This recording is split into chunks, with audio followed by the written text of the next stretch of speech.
Ladies and gentlemen, welcome wrestling fans worldwide to Knoxville and the Great Smoky Mountains for the Ron Fuller, Tennessee Studcast. 6 feet 9 inches tall, 265 pounds. This historic podcast from one of the most respected and successful wrestlers and promoters will follow the footsteps of the largest and oldest wrestling family on the planet. Listen to what I'm saying. That's right. Bring that camera in here a little bit closer. Through 93 years and 4 generations.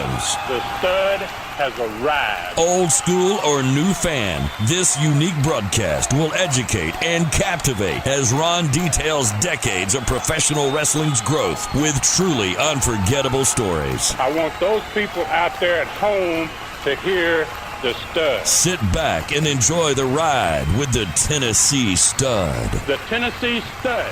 You will learn that name. You will remember it. And now, the stud is here.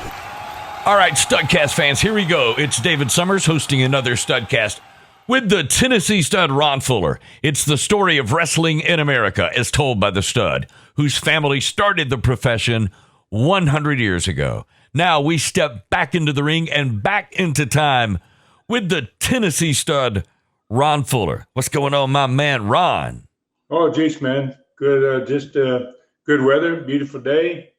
Got past Labor Day, and I guess, weather usually starts to really get nice here this time of year. We could nice cool nights and maybe days in the low 80s, high 70s. So looking forward to that, and to stay that way till probably around Thanksgiving or so. As I remember, it used to be that way anyway. So.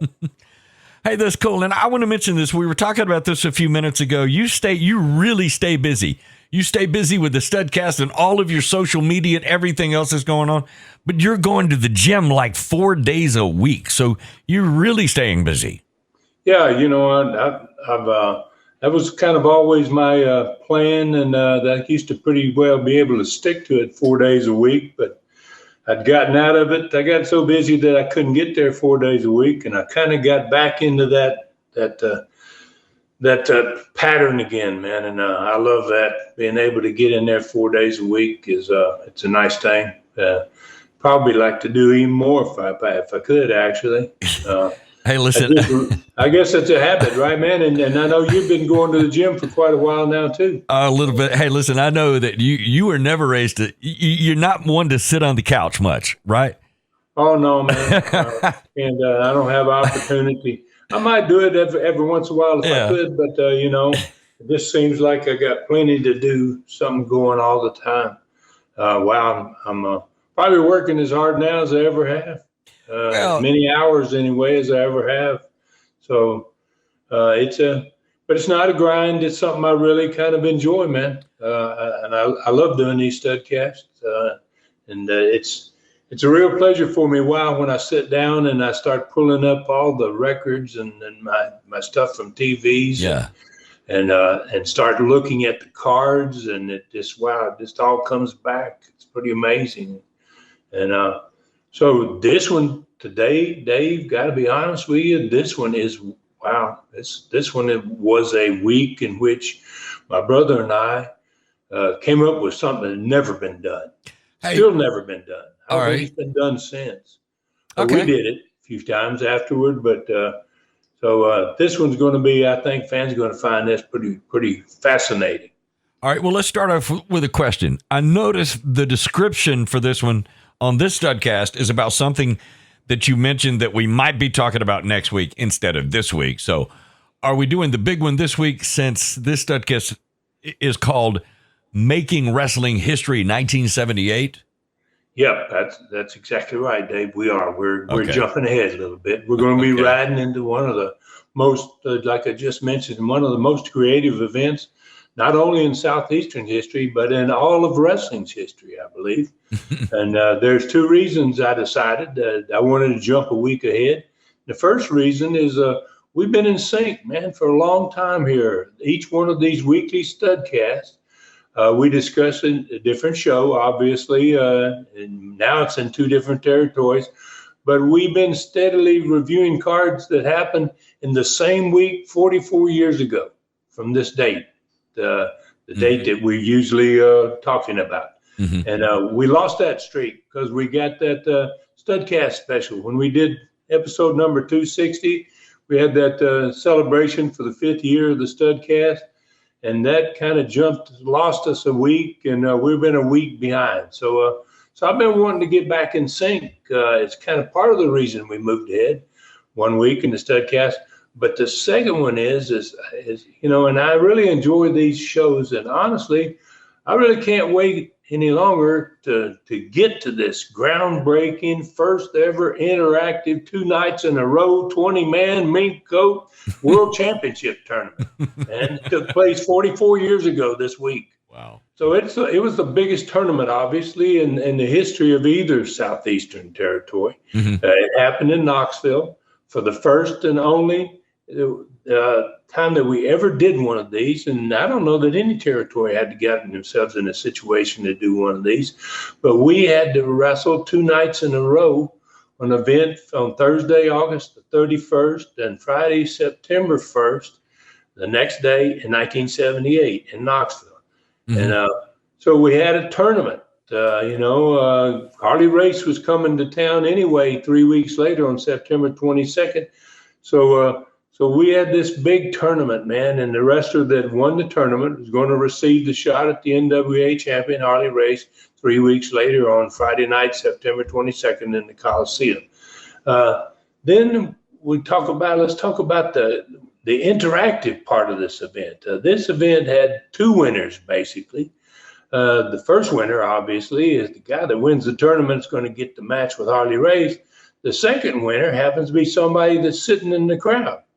And for the first time ever in the sport, and I don't believe this has ever been done anywhere else in wrestling, a lady fan going to be selected from the crowd was going to win a $5,000 Mink coat, and it was going to depend on who she selected to win the tournament. And that Mink coat was worth, in today's money, I looked it up, $22,720 today. Are you kidding? It's crazy, right? I mean, wow. Unbelievable, unbelievable how our money is worth. You're right. When you less than it was back in the old days. Yeah, and when you say that you've never heard anything like this, because it's never been done, because it had never happened. I don't think it's ever happened. An event like this in wrestling, especially. So 2 nights in a row, 20-man tournament. The winner gets a shot at the world champion Harley Race, who's going to be in town within like 3 weeks or so. And a lady in the crowd wins a Mink coat worth $22,720 in today's money. So I don't know where to start with this one, Ron. I'm telling you this. It definitely does not sound like it's going to be an ordinary Studcast. So where do we ride today, and how do you get this thing started? Well, we're not going south today, Dave, at all. I mean, can't do anything but this one event. And this 2-day event may take us at least the entire Studcast, and I'm pretty sure it will. And it was so groundbreaking in its creativity, and it had so many facets to it. It's going to take some time to explain it properly. So basically, what was happening is that we were giving a female fan a tremendous prize, a Mink coat, based upon her selection of the winning wrestler in the tournament. And at the same time, he had to select her in a 19-match, 2-night event to see who was going to meet the NWA World Champion 3 weeks later. There'd never been an event like it, and it was absolutely unheard of in the sport.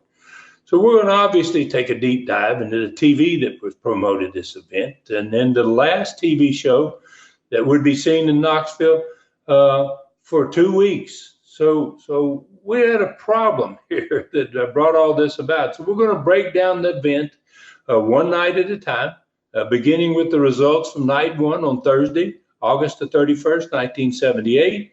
And then we're going to finish with the second night and the crowning of the winner and the next Southeastern challenger for Harley Race. And we'll also announce, obviously, the winning lady. So we're going to discuss the biggest back-to-back Knoxville crowds in Southeastern history. Then we're going to add in the Thursday and Friday night crowds from Southeast. And I think what I want to do too is I'm going to touch on what's happening down there in southeastern Gulf Coast. I'm going to take these two back-to-back nights, Thursday and Friday, August 31st and September the 1st, 1978, and then throw in the two crowds that we were having down south in the Gulf Coast territory. And then I'll give people a grand total. And I think fans have had a lot of people say, we love when you give us the totals. How many total people? How much was the house? What's the gross? And that type of thing. Yeah. So then we're going to add I'm going to go ahead and bump that on up, but I'm going to add the entire weeks in both territories together for both of the territories. Not just the number of fans, but the gross figure, the amount of money that was taken in, because it's basically the last week of the summer of 1978. So, and if we have enough time after all that, we're going to do another learning tree question too, Dave. I'm not laughing at you. I'm laughing with you. You better be. All right. This is it's going to be quite the studcast. So where in the world do you guys get the idea for all of this stud, this interactive deal? And I'm curious, were you looking to increase female numbers as far as TV watchers or females that attended wrestling events? I mean, what about that? Well, this one, man, it really came out of necessity of all things. We had a major problem, man, that we had never encountered before since I'd run a wrestling company. Our Knoxville TV station, WBIR, that's where we'd been airing and producing our TV show for more than 3 years at this point, kind of up and informed us that something big had come up, and they weren't going to be able to air our show for 2 Saturdays in a row. Whoa. So that meant on Saturday, September 2nd, and on Saturday, September 9th of 1978, we weren't going to have any wrestling show on TV. So, and it was the beginning of the fall season, bad time of the year. Kids were going back to school. Business was kind of dropping automatically in every wrestling territory around the country. And this was kind of a critical situation for us at Southeastern. Wow. Okay, so how far in advance did they let you know about this? What was this, football? What was taking over your Saturdays? Well, that was a part of it. On one Saturday, the University of Tennessee was playing on TV, and there was going to be a national game, and they were going to be sitting in our time slot. Oh. So, and then the second one, I don't really remember what the second one was, but only 2 weeks before, we got a notification 2 weeks before that, hey, sorry, but we just got notified by CBS that we're going to have to take your Saturday of September 2nd, and we're going to have to take also September 9th. Wow. So and then to make matters worse, for the first time, we were drawn well enough at this point to run in the Coliseum against the fair. Every year when the fair comes to town, we have to move out of the Coliseum. We have to move out of the park because the fair takes place in the park, and we have to go to the little baseball stadium. This time, we had all these dates lined up in the Coliseum. We were going to just go on and fight the fair, basically. Yeah. Because we had grown to be big enough that, people were going to come to see us anyway, even though the fair was in town. So we had already booked every Friday night in the Coliseum from September, where we are at this point, from August, actually September 1st, and we had to add a date to September 1st, but from September 1st straight through to September the 22nd, when Harley Race came to wrestle and defend his title, we had all those dates booked. Wow. All right, so, wow, no TV for 2 weeks straight. All right, did you have to give up Coliseum events, or did the problem also include not being able to produce your TV show? That would have meant no TV in your other areas of Tennessee and Kentucky as well, because that was offshoots. Everybody got a TV show, right? Yeah, we produced a show in Knoxville. We can't produce the show in Knoxville. We can't send shows to any other of the stations that are airing our product. Yeah.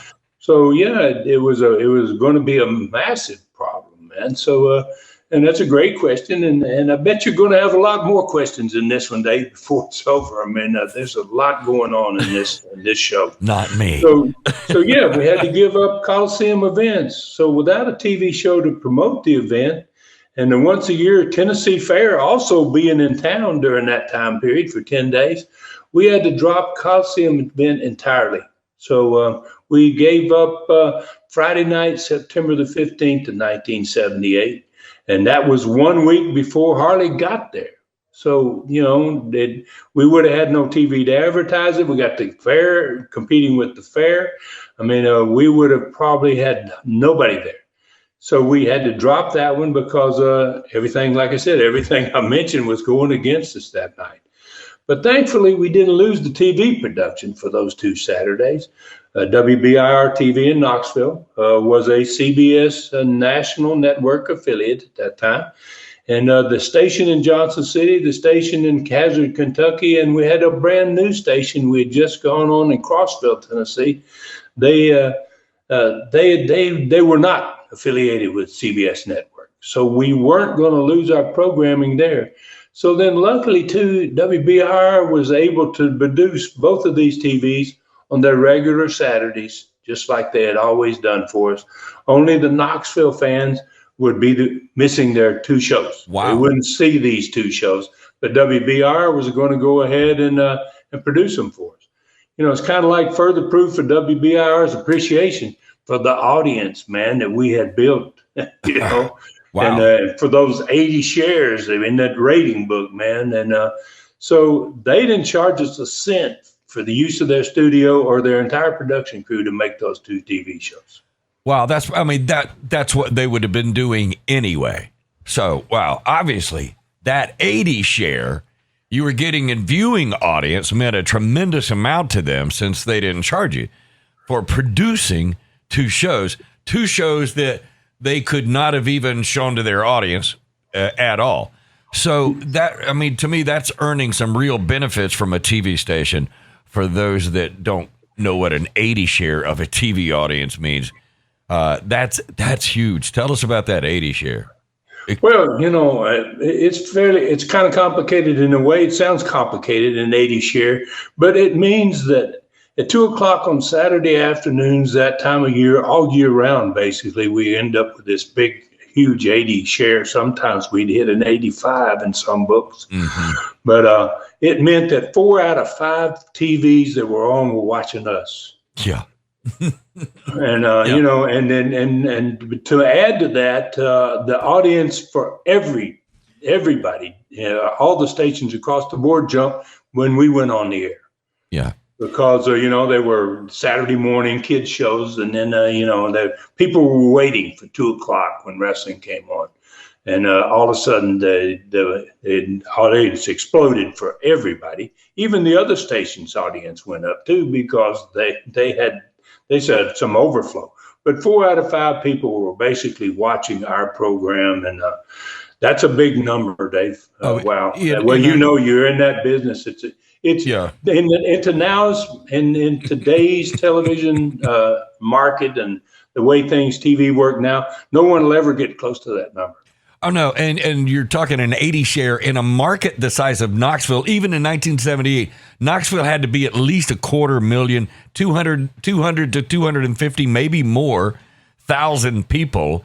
So that's 4 out of 5 out of those 250,000 potential TVs in the market. So that's a tremendous number. And that's if you bought advertising on that station. That's why they loved you so much. If the car dealers were buying on, that's why they loved wrestling. Because you've got the whole scenario, Dave. You've been in that industry, and I'll tell you what, we went on there in 1975, and they were selling their normal spots for $50. Yeah, and then later on, by the time we're talking about this time frame in 1978, our $50 spots had gone to $300. Yeah, wow. And that's a 30-second TV commercial that can go by. 30-second TV commercial, $300. And the closest figure to that on a Saturday was not until primetime Saturday night, and nobody else was getting 100, and we were getting 300. Yeah. And we had them waiting in line to get on. They couldn't get on there. Yeah. You know? Wow. So we were really kicking butt, and the station stepped up and they said, hey, look, we'll go ahead and produce these 2 shows for you, even though our fans will never get to see them. Yeah. Our audience will never get to see those shows. Yeah. And they would have been doing that anyway, whether or not the network was interrupted, the programming with football and whatever else they had. So the part of it, you had to make a cancellation of a Coliseum date and lost 2 weeks of upcoming TV shows in your major market. So how did the idea for a totally unique event take place? Was this all about, we really got to get their attention and the ladies in the households rule the remote control? I mean, I don't know. Was there a remote control in 1978? I don't know where I'm going really with this. Too much, man. And I don't remember that. Maybe some TVs had that. Well, you know, all this, Dave. You know the old saying, man. When the going gets tough, the tough get going. So, you know, and me and Rob just sat down and said, you know, well, we can either just, fall apart here and say, oh, let's just go ahead and not run, and let's not do this and let's not do that, or we can do something crazy. So we put on the Booker hats, man, and we came up with all these ideas for matches, you know, at a huge tournament, bigger than any tournament that ever been. And we could, we just decided we're going to make up for this, and we're not going to let this become an absolute catastrophe for Southeastern Knoxville. So we decided to hold a huge winner gets Harley Race tournament that it was so big it was going to take 2 nights to complete it, and we were looking to find Harley's opponent for September 22nd. And at the same time, we're going to pick up a night to replace that Friday night that we had to give up because we didn't have any TV. We sat down and said, let's do something that takes 2 nights and let's add a night because we got TV for this September 1st show. Let's add August the 31st and let's have back-to-back wrestling matches in the Coliseum 2 nights in a row. Never been done before. Yeah. So we accomplished that by starting this huge tournament on a Thursday night, August the 31st, which was perfect since the tournament was going to last 2 nights. It was going to finish then the next night on Friday, September 1st. And then we decided, let's don't just stop at this tournament, to find an opponent. We got to talking and said, well, let's figure out something that's never been done. We want a way to get fans more involved than usual. Why don't we figure out a way to get fans really involved in this in some way that had never been done before? It's something that gives them a reason to come, more than just the matches. So with that in mind, we focused on the women, and rather than the men. And, the men are going to come anyway. They loved the wrestling, and they were going to come just for the matches. But we figured that if we could get women to come, then the women going to come, they're going to bring the kids. We're going to get the kids. And then everybody in the family is going to be happy. You got the kids are there. They like it. The woman's going to love this one. And the men are too. So including the 2 of us as bookers and promoters, we loved it too. It's like this is a win-win, man. So we needed something big to offer the ladies, something most every lady dreamed of, man, and would want in her closet, a mink coat. Wow. Because if mama ain't happy, ain't nobody happy. Yeah. All right. So you guys were already way ahead of most bookers and promoters. But when you decided to give away a mink coat to one lucky lady in the crowd, you went to where no one had ever been before. So how would the winning lady get picked? How did that work? Well, we had to piece all this together, obviously that's the first thought. Well, how are we going to do this, So we both thought that part of it had to be somehow associated also with the wrestler in the tournament. Couldn't just pick a lady and, so we wanted to figure out.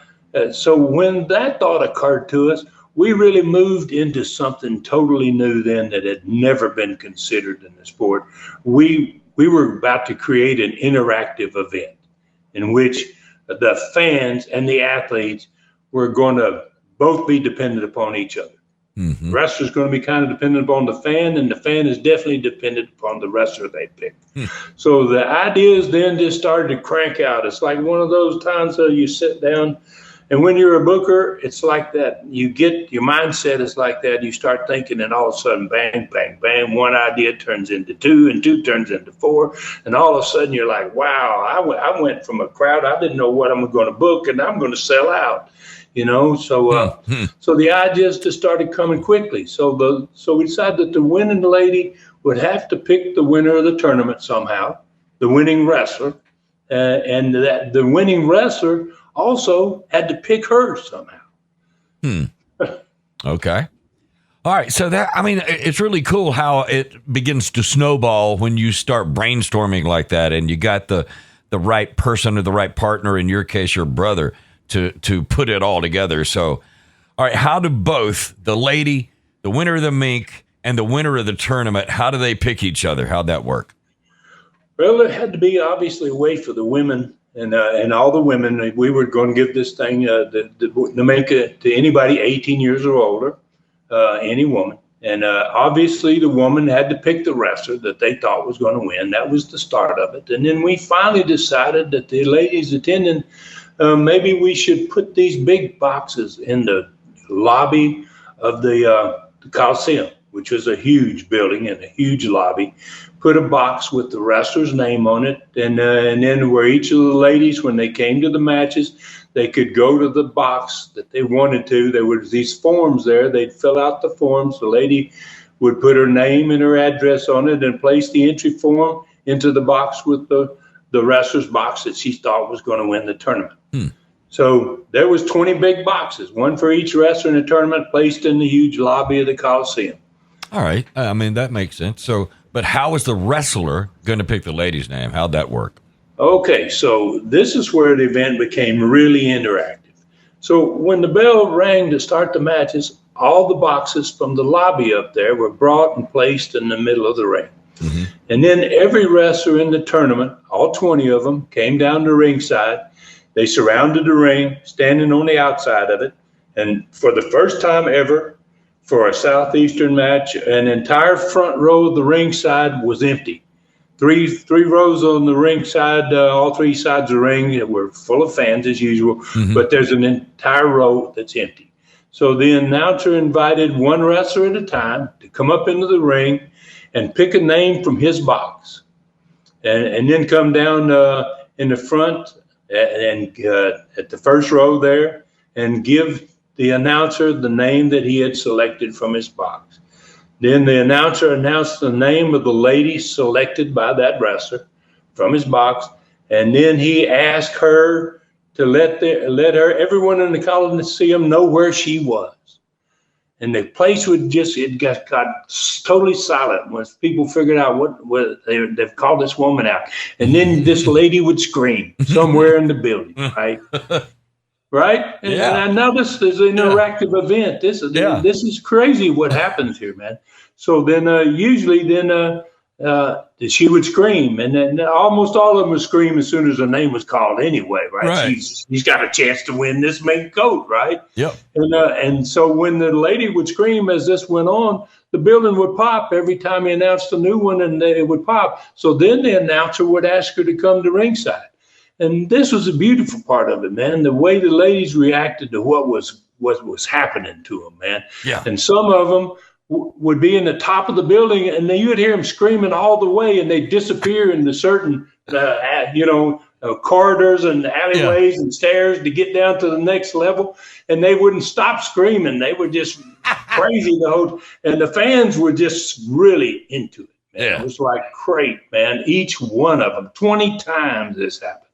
And to me, when I saw all this happening, and I was involved in this tournament, I'd come from out of down there in the southeastern Gulf Coast. Eddie Mansfield it came up, and we were in this tournament. And so to me, I saw this right then as a huge success, man. I didn't expect this to happen, right? You know, we didn't know what to expect, my brother and I, but wow, this was great. This was a great part of it. So while each of them were on the way down, then the name of the wrestler she had picked had been already pieced together on the banner that she was going. When she got there, the wrestler that she had picked took the banner and he slipped it over her head, and it gave his name across her body, the front of her body. That's the man she had chosen. And then he would place the banner around her neck, and some of the baby faces, when they put the banner around the lady's neck, they would kiss her on the cheek, and and then each lady, man, they'd have a seat in the front row, and her wrestler then would go back to the dressing room. Well, this went on 20 times. As each lady made her way down, then the banner was placed on her, and the building was buzzing, man. They hadn't even had a match yet, but the building was enjoying it. They were loving this, just seeing these women going crazy over this coat. Was it a sash like a beauty pageant contestant would wear, kind of? Yeah, there you go. Okay, all right. Just like a beauty pageant contestant, instead of their name on it, it's the name of the wrestler that they chose. All right, I got to ask. All right, so what about the heels? The interaction with the ladies? How did they interact? Were they trying to keep their heat? Were they standoffish? What was that like between them? Did they put their banner over? Yeah. Did they? Did they want to get up close to the smelly fans? I don't know. That's a good question. And if any of the heels didn't want to put the banner on them, and some of them didn't, they wanted to keep their heat, man. And we had Ron Wright, who was the manager anyway, right? The two of the guys in the tournament. And we had Ron Wright. That was his job. If the heel didn't want to do it, Ron Wright would put the banner on me. Because Ron Wright was a former babyface anyway. Ron Wright was an integral part of Southeastern. I mean, he was wrestling in that part of the country. So he was kind of half babyface, half heel anyway. Perfect guy. Yeah. So the heel didn't want to put the thing on him. Then Ron Wright would put the banner on him, and he'd try to kiss a lot of them. They would kiss him back, right? And there again, this is interactive. I mean, everybody. There's no wrestling going on, and everybody in that building's having a great time. And Ron Wright's trying to kiss him. Yeah, he'd try, if it were pretty, he'd try to kiss him. Yeah, well, it's like, so you had to know Ron Wright to understand his and one of those, if it happened, that person would remember that Ron Wright tried to kiss me. They talked about that for the rest of their lives. Wow. Boy, I'll tell you. Yeah. So then the next part of the opening took over. So we had a beautiful lady, man, from the business that provided the mink to us. And we had her placed in the back of the building that had that big old black curtain that I talk about all the time in the back of the Coliseum that, wrestlers came in and out of. Well, she's standing on this cart, man, in the back of the Coliseum wearing the mink coat. Now, they haven't seen the coat yet, right? These women. And so so the building, man, went dark, and then the cart started slowly toward the ring, man. We put 2 spotlights on this lady with the mink on it. Every woman in the building stood up, not just those women that had been selected. They all stood up. It's like, wow, look at mink. And it was beautiful. It was a full-length mink. Wow. With all the way to her feet. And the ladies sitting on the first row, they were the first ones on their feet. It was like a magical moment for the women in the building. It was a truly magical moment, man. Rob and I, we had not seen this happening, And then in the men in the building, they were into it as well, man. At that point, the women were, and they were loving to watch the reactions of all these women over a mink coat, right? The place was on fire. And where the bell hadn't rung yet, right? It was crazy. Wow. So then the lady with the mink, she drove her right down the ringside, and she got off the cart, and then she walked down the entire row of those 20 women. and that had been picked, and she let them rub the mink and feel of it, and they were just all of them. And again, the building was buzzing, man, watching these women, and as they went crazy over the coat. And then the lady with the coat got back on the cart, and they carted her back, and she disappeared through the black curtain at the back of the Coliseum, and the bell rang for the first match. And when the bell rang, the building exploded again, man. I mean, it's like, wow, we're ready. And they were ready, literally. All those women sitting on that first row.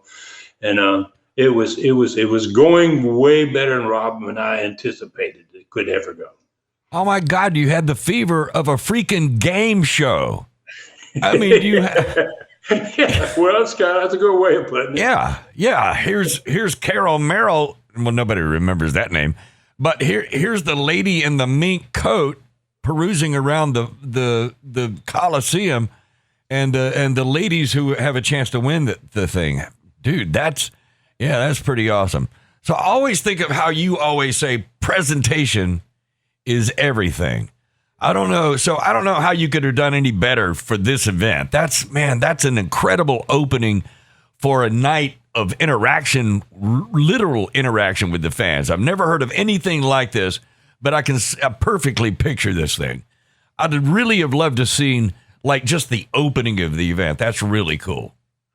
Yeah, so it kept going on the front row, man. These women, they were sitting there, and everybody's attention was focused on them, and it got even better right before the first match started, because the first two guys came down to the ring, and when they got ready to wrestle, the first two ladies that had their names, those two wrestlers' names on, that were representing the two wrestlers in the match, they moved every one of the women. They separated the rest of the women down towards the ends of the row, and they put the two ladies that their wrestlers are wrestling against each other side by side, so that they can be watched by the crowd during their match, right?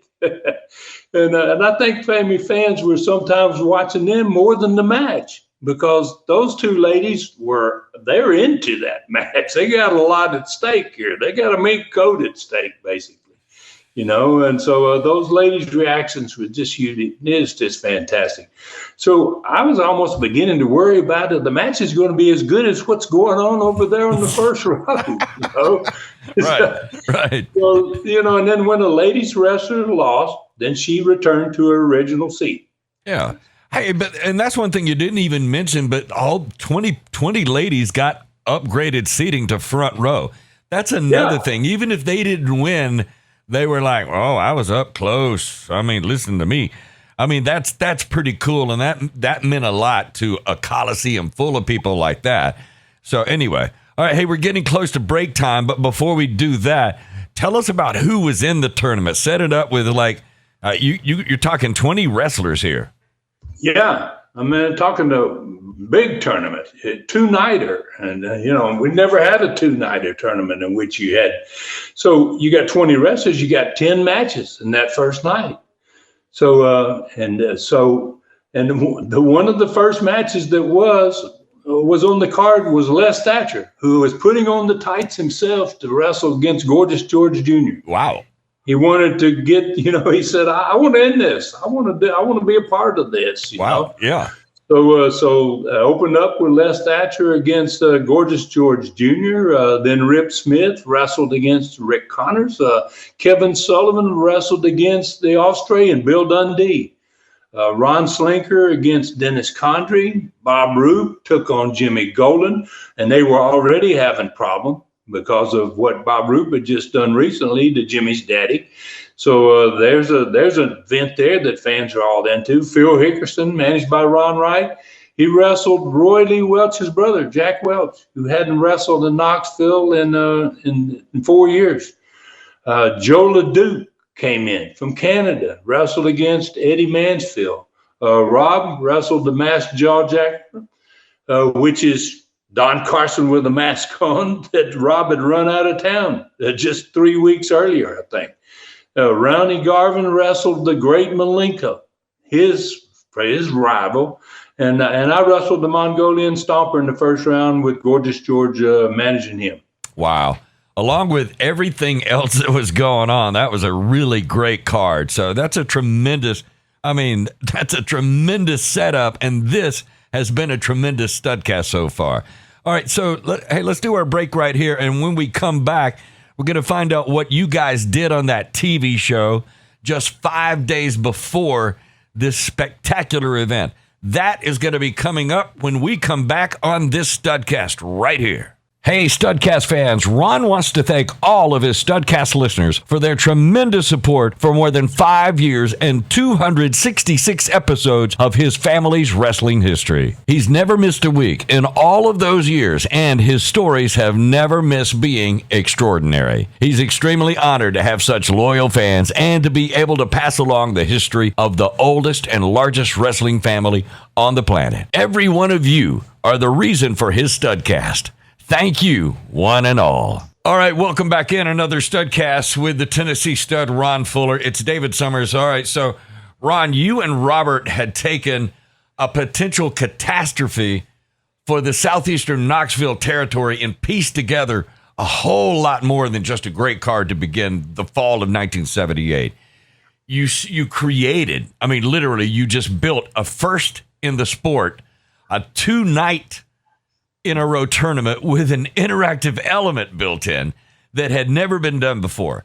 So how did you design the TV show to properly advertise what was going to be happening five nights later, the whole setup for this thing? Right. Well, so for a change, I'm not going to focus on describing the matches as much as I usually do in each one of these Studcasts.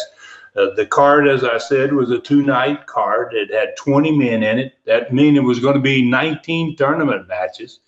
And the winner's going to get the shot at the NWA World title against Harley Race 3 weeks later. So we didn't have to sell that to the fans. That's enough. It's a 2-night, 20-man tournament. Winner gets the shot at Harley. So what we had to sell was something that had never been done before. What we were going to do for the first time ever was offer fans, especially the ladies, an opportunity to be an actual part of the wrestling event, to pick the winner of the tournament and win a prize worth $22,722 in today's money. All right. You normally open the TV show with some kind of still shot of a match from the night before. So what'd you do in that? How did you get started? All right. So, we absolutely didn't start with a match on the still frame behind. So right. After this TV show aired on a Saturday, August the 26th, 1978, we were not going to have another TV show in Knoxville market until September the 16th, almost 3 weeks away before we have another TV. So, Rob and I talked about it. We got to consider, what do we really got to push here? There's a lot of stuff we needed to talk about. So that September the 16th TV show was only 6 days prior to the NWA World Championship match between Harley and the wrestler that won the tournament that hadn't even started yet. If it's not going to start till 5 days after this TV show. So I don't think I ever heard of any territory quite with a situation like we had there, man. So we were going to have to lose 2 of the next 3 TV shows right before an upcoming world title event. You couldn't have a worst case scenario than that. So in my opinion, there was only one thing that was going to save us, and that was a mink coat, man. And that was what the still shot behind Les was when we opened the show. And it was the same lady that modeled it on the first night of the tournament. So we weren't going to sell wrestling in this TV show like all the other TV shows. We're going to focus on selling tickets to ladies. The following Thursday and Friday night, we were hoping to get all of our regular lady fans and women, and then a lot of them that had never been to a match. Hopefully they were going to decide, I want to go down there. I want to take a shot at this mink coat, and I want you to go with me. And maybe the husband and the boyfriend, they didn't even like wrestling. They'd never been, but she's going to drag them down to the building. Right. So we're going to be able to pick up that potential audience. So our commitment to this couldn't have been more clear, man. When Les opened the show, with two women sitting at the set with him, that he had gone and handpicked from the studio audience right before the show started. And he didn't tell them why he was bringing them to the set, but he asked them, would you like to come and start the show with me? So that's the way we opened the show. So behind them, the set was on that blue chroma key side. That set had three sides to it. And the chroma key side was just a plain blue background. So it looked like to the ladies when they sat down, they're just sitting down there and the blue background's behind them. But when the show began, the huge still shot that came up on the back of that set was the lady with the mink coat. That was projected on the chroma key background for all of them to see. There's a lady wearing this big, beautiful, long mink coat right there. That was what the background shot was, rather than a wrestler in blood or whatever else, And Robert told me later that he could see both the ladies' mouths fly open because they didn't know what was behind them until the TV show started and they threw the slide up behind them. And so Les said it drew everybody's attention to that huge shot behind them. And so then Les explained the significance of what this is all about. The upcoming 2-night NWA World Championship event. He said every lady in attendance was going to get the opportunity to select a wrestler of her choice to represent her. And the lady who picked the winner of the tournament was going to win this beautiful full-length mink coat on this lady behind us here, right? And then for real impact, we actually had the lady there, but we didn't bring her out until right then. And then the lady comes out, she's wearing the mink coat. And then Les turns to his two ladies that he picked out of the crowd, the studio audience, and he says, ladies, does this interest y'all at all? Oh, wow. You can imagine those two girls were just went nuts like, oh, my goodness, we could win this. I mean, so Les has it's a totally different opening than we ever had on a wrestling show before. And it really sold the women out there. And that's what our focus was on. That's cool. But I bet that's not the last time the mink was seen on the show. No, it certainly wasn't. No, so definitely not. We went much further than that, Dave. We even changed the regular bumpers that were on the show, and those regular bumpers was about 6 seconds long, and it had that Greek statue of the two guys in the wrestling position who was set on a pedestal, and it went round and round slowly with the music and everything. Right. When the bumpers came on this week, it was the lady with the mink coat going round and round in the bumpers. So we hammered it there to begin with, and then for this one show, man, it was a great shot, and we used 8 bumpers in that show, so that we just really jammed this down the people's throats, man, and the ladies had to love it. And then Les announced on the opening of the show, he said, the personality profile today is going to come to you from the home of the company that makes these mink coats. We sent Les Thatcher to North Carolina into the factory. And we had him do the profile in the mink coat factory in North Carolina. So then he announced Harley Race had sent in an interview he was going to be on later in the show, and that there was going to be 6 single matches on the show instead of the normal 4-match TV format. We were going to add 2 extra matches because this is about the tournament. And so we had wrestling on TV on this show. The Great Malenko, Rob was wrestling on this one. Joe LeDuc wrestled on this one. Australian Bill Dundee wrestled on it. Bob Roop and Kevin Sullivan. And then all of them interviewed on the show, plus 9 more wrestlers from the tournament entered during the course of the show, interviewed.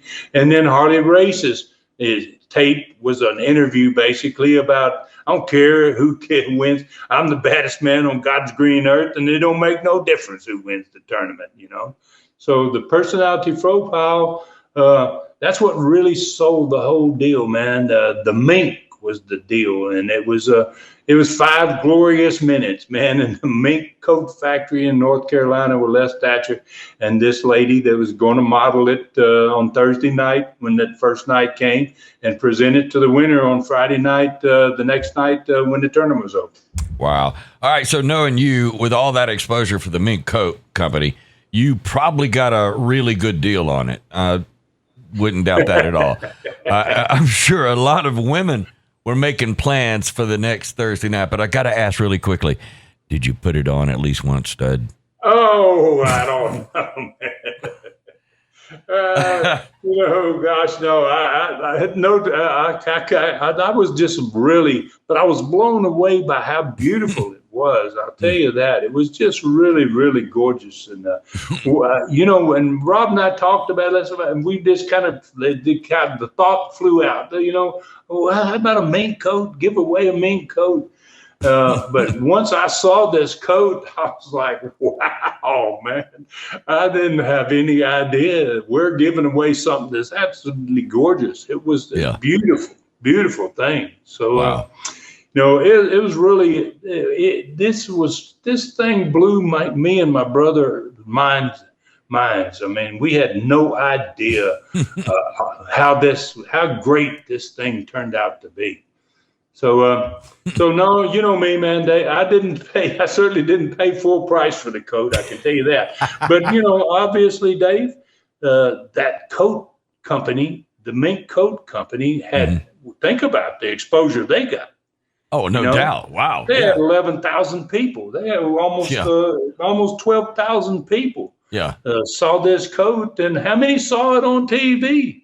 Right. Sure. And their factory. We showed them our cameraman went from Knoxville with Les, and they showed them pulling up in front of this big, beautiful building. And it was like, they got a ton of advertising for it. So no, I didn't pay full price for the coat, Dave, but I was also hoping, man, that the ladies at home, though, were moving a little closer to their TV sets while this show was going on.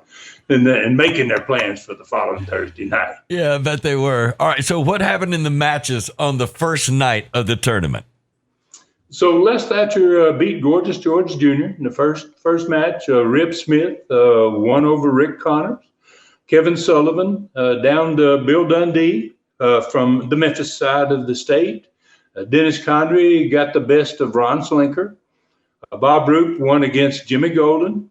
Phil Hickerson beat Jack Welch. Roy Lee, my cousins, and the guy that's helping me run Southeastern Gulf Coast at this point, his brother. Joe LeDuc came from Canada, and he beat Eddie Mansfield.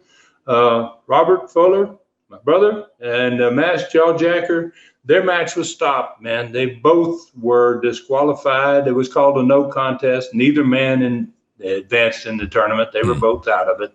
Ronnie Garvin won over the great Malenko, and I got beat by the Mongolian Stomper with the Mass Jawjacker's help. So, and then at the end of the night, 9 ladies were still on the front row. There were still 9 wrestlers left in the tournament, and that was going to get in. They were all going to get in free the next night. Go back and sit on the front row again in their spots, bring their banners, wear their banners again, and their chances of winning that mink coat were still alive. That's a fun night for those ladies, though. I mean, even though some were eliminated, all right, but all of them had a great time. You know that. So before we move on to the Friday night card, what about the attendance on that Thursday night? Well, it sold out, Dave. Man, I mean, wow. Turning them away again, my gosh, on a Thursday night. It was one of the few Coliseum sports events ever to sell over 5,000 seats on a weeknight. Wow. In the history of the building. 5,800 fans were inside the building. And, there again, I don't know how many didn't get in, that building seemed like it was 3/4 women. Wow. It was like, wow, it was amazing. That's tremendous. All right, so what about the card? Friday night, September 1st, 1978. Well, pairings were drawn in the dressing rooms for round 2 of the tournament. That's the first thing that happened for the wrestlers. They went in and they put the names in the hat. They pulled the names out of the hat. The 9 ladies who still had the winning wrestlers, they were sitting down there in the front row, man. They were all fired up. And every time there was a match, the 2 ladies, they kept doing, they put the 2 ladies sitting right next to them, that their wrestlers were in the ring together. And wow, it was just like the first night, man. Everybody was into watching the front row as much as the match, so much. So, at times it seemed. And so their chances got better, obviously. Every time they had their wrestler win, they got closer to getting this mink coat. So then the Mongolian Stomper, he drew for the next round of the tournament. He drew the name of Joe LeDuc. Wow, and those guys had had all those classic matches for years there. And Joe had been in Canada for quite a bit at this time. And then Stomper won. He advanced on into the 3rd round. Dennis Condrey was wrestling he drew Les Thatcher, and he beat Les Thatcher, and he went into the 3rd round. Bob Roop drew Rip Smith's name, and he beat Rip Smith and advanced. Phil Hickerson drew Ronnie Garvin's name, and Hickerson wasn't as lucky as his partner. Garvin advanced into the 3rd round. And Kevin Sullivan drew a bye, which means he automatically got into the 3rd round without having to beat somebody, because there's an odd number of people. Now there's 9 people left in the tournament, and that changed it. So that, you had a guy that's going to get a bye in all these rounds down to the end of it. So then we had 2 non-tournament matches on this card. And we used the guys that had lost the first night. So Jimmy Golden paired up with Ron Slaker, and he took on Gorgeous George Jr. and Eddie Mansfield after these first 4 elimination matches. Then we threw in a tag match from people that had lost the night before. And then Golden and Slaker won that tag match. Then the 3rd round of the tournament started. Dennis Condrey. Again, we took a hat dressing room. Condrey drew Ronnie Garvin. He lost. Garvin went into the finals. Bob Roop drew Kevin Sullivan. And both those guys got disqualified, just like Rob and the masked Jawjacker had. And they were both eliminated from the tournament. And because the Mongolian Stomper had drawn a bye, he got into the finals. So Ronnie Garvin was going to meet the Mongolian Stomper for the opportunity to get the shot at Harley Race 3 weeks later. But before that, Rob and we wrestled the masked Jawjacker and the Great Malenko in a tag match. And and we won that match. So, wow, I mean, what an entertaining night they're getting, man. They're getting all these, the rest of the finals of the tournament, and then they got the 2 tag matches thrown in there that they didn't even expect to get. We couldn't advertise the Friday night card because we didn't know who was going to win Thursday, right? So we'd pieced together, this had come together as a tremendous card for Friday night, too. So the 9th and final match of the tournament had just 2 ladies left on the front row, right? And when that match started, they were sitting there side by side. And by the time that match got 10 minutes in, they were both on their feet. By the time it got to the end, they were both almost in the ring. They were at ringside, standing by the ring, both these ladies, looking at each other like, wow, who's going to get this coat? And then Ronnie Garvin got the win. And he was going to meet Harley Race on September the 22nd in that same Coliseum for the NWA World Championship. And the lady that had chosen Garvin, she was totally exhausted. The one that won the Mink. She was so exhausted, she could hardly stand up out there. So Ronnie had wrestled 3 matches that night to get to the win. And he got out of the ring and he hugged her. And he raised her hand like she had won the match, Right. Yeah, and she had helped him. I mean, she had worked out there, man. She was just going crazy. You got to win this. And then the crowd popped, man. He helped her to get up in the ring. And then the lady was down there. She had the mink on. She got in the ring, and Ronnie Garvin took the mink from the lady, and he put it on the winner. And and he raised her hand again, and wow, she got a bigger hand as Ronnie got, winning the belt. It was unbelievable. Wow. Every fan in the building was still there. Nobody had left. Wow. That is awesome. So, I mean, that's got to be one of the coolest stories yet. I've never heard of a promotion. I don't think there's ever been a promotion like this, and certainly not in wrestling. So what else did you learn about the lady, the young lady that won the mink coat? Well, I remember asking questions about, who was the lady. Wouldn't get some information about her, and Les tracked her down, I guess, before she was out of the building. Mm-hmm. And all I remember from it is that she was from Georgia. She was not even from Tennessee. Oh. And she was visiting somebody in Knoxville, and they talked her into going down to the event. Wow. And man, this is crazy, man. Yeah. And so she certainly had a heck of a story to tell when she got back to Georgia, man. And she had a beautiful mink coat to prove what happened. No doubt. All right. So what about attendance for that Friday night? Had to be a really good night. Another sellout. Whoa. Another sellout, man. It was 50 fans less according to the count, but it was 5,750 people, and the night before was 5,800. Wow. Okay. Wow. So you should fire your counter. I'm kidding. Yeah. All right. Well, I wish we hadn't had counters. I wish we hadn't had any. I wish we'd have had a building twice as big. All right. I think you said earlier you would add up the total attendance for both territories on that same Thursday, August 31st and Friday, September 1st, 1978 night. That's correct. I certainly did. So in Southeastern Gulf Coast, we wrestled Thursday night, the same night that tournament started in Panama City. We had 2,700 people in Panama City that night. And then the next night on Friday, where the tournament finished in Knoxville, we were wrestling in Dothan. We had 4,750 fans on a Friday night there. So we had a total of 11,550 fans in Knoxville in 2 days, in 2 nights. And then we had, and when we added in that total from Dothan and Panama City, in those 2 nights, Southeastern territories, both territories combined, we had 19,000 fans see wrestling in 2 nights. Wow. Wow. So 1 match in Florida, 1 match in Alabama, and 2 matches in the same city in Tennessee. Wow. And I think I also said at the beginning of this that I was going to add up the total attendance for both the territories for the entire week, and give everybody the gross figure, and let everybody know kind of how the summer of '78 ended.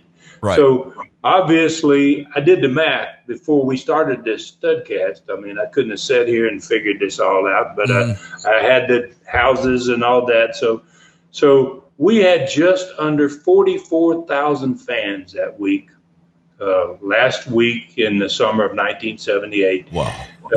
We had an average ticket price of $4 a seat back in those days. So you take those 44,000 fans and you multiply them by the $4 a seat. We did $176,000 in 7 days during that last week of 1978 with both companies combined. So with that, the addition of Southeastern Gulf Coast only 6 months earlier, add that to the original Knoxville territory. Basically, Dave, we had put ourselves in that, and instead of being the best small territory in the world, we had basically become a big territory. Oh, no doubt. Wow. Hey, listen, this has been a tremendous ride today, Stud. I'm telling you that without a doubt. So with this event, your creativity in the sport took a huge leap, in my opinion, especially in the day, because obviously you just came up with something out of nothing. So did you do any more of these interactive type events, mink coats or other expensive prizes for fans, that kind of thing? Well, we did several of them in the 1980s. In fact, we did one in almost every major market that we ran in the 1980s. Most of them were with mink coats as the prizes, but because we realized, man, catering to ladies had a tremendous effect on our growth as a company. I mean, we were doing bigger business after we had this than we had ever done before. It was a great concept. It was a great idea. And we had a few more of them. We tried to have at least one in every market before we closed down that company. Wow. And the fans had to love that. Listen, I didn't think that we were going to get this far today, Ron, especially after the stuff you told us we were at the beginning of the Studcast. Some of the stuff you told us we were going to be hearing about today. You did an incredible job of explaining a unique event that really broadened the appeal on the sport, and that had to be fun for the fans, everybody involved, to be interactive that way. And listen, we're completely out of time. We thought we might have time to be able to get a learning tree question in. That's not going to happen this week. And so hopefully we'll resume and get some interaction with you, and we'll pick up on that next week. Listen, on Facebook, the Ron Fuller Welch Facebook page is full of friends. No more can be added to that page. To become friends with Ron, you can go to his Ron Fuller, the Tennessee Stud Facebook page, like him, follow him there, and you automatically become friends with a legend. On Twitter, follow him at Ron Fuller Welch. The website, tnstud.com. That's the website, tnstud.com for Ron Fuller Welch. It's got everything. Great videos, photo gallery, every Studcast ever done. 43 3-hour Super Studcast. 43 3-hour Super Studcast, only $2.99 each. They're all there. You shop the Stud store, you find all kinds of souvenirs, personally autographed photos, T-shirts, and the thrilling lion novel called Brutus. Southeastern Rewind, you find that on YouTube. That's a great place to find up-to-date info on Ron's fantastic streaming channel at ClassicContinentalWrestling.com. 5 more original Southeastern TV shows are now there, and 48 in all, 23 Continental TV shows, 23 USA TV shows, 39 stud stories, 5 stars of the sport, 4 superstars of the past, and so much more. Well over 153 hours now of old school wrestling entertainment, and it is only the beginning. You can subscribe now, ClassicContinentalWrestling.com. Only $4.99 per month or $39.99 per year. It is the best old school streaming site on the planet. Don't miss this special offer right now for a limited time. Get a free 1-week trial on ClassicContinentalWrestling.com. ClassicContinentalWrestling.com. Okay, where do we ride next week, Ron?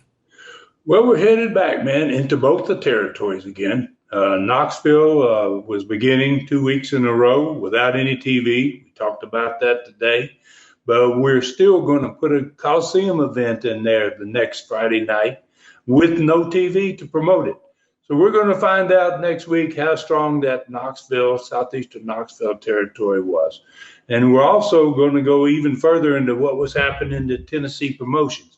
The things that we've been talking about lately about that affected us in 1979 when the Knoxville Wrestling War gets started. We're going to be returning to Southeastern Gulf Coast for the strongest card yet that we had run down there. We're going to have on that card down there the Mongolian Stomper. Robert's going to be on the card. It's going to be the biggest crowd in Mobile since the territory opened up. And we're going to cover the TV that promoted that card. We're going to get the results of the card and the record attendance. And just to gauge our growth, we're going to also take a look at the upcoming arrival of Harley Race in 1978. Because we have 2 territories now, we're going to get a record number of nights in a row with Harley Race to defend his title. All provided to us compliments of Sam Muchnick, the president of the National Wrestling Alliance. And if we have enough time, hopefully we're going to get to a learning tree again next week. So, and I want to thank all the listeners out there, which we are just constantly growing here, Dave. It's unbelievable. Really, really appreciate everybody's support. Please tell your friends and neighbors about us. Take care of yourselves and others, and may God bless us all. Always so much fun, Ron. For Ron Fuller in the Great Smoky Mountains, I'm David Summers saying thank you for listening. Find me at davidsummersproductions@gmail.com. This Studcast is a David Summers production for Tennessee Stud, LLC. Thanks for joining us today for this historic Studcast. The true story continues next week. So full Nelson your friends and point them in our direction for another ride with the Tennessee Stud. 1, 2, 3. This is David Summers saying so long from the Great Smoky Mountains.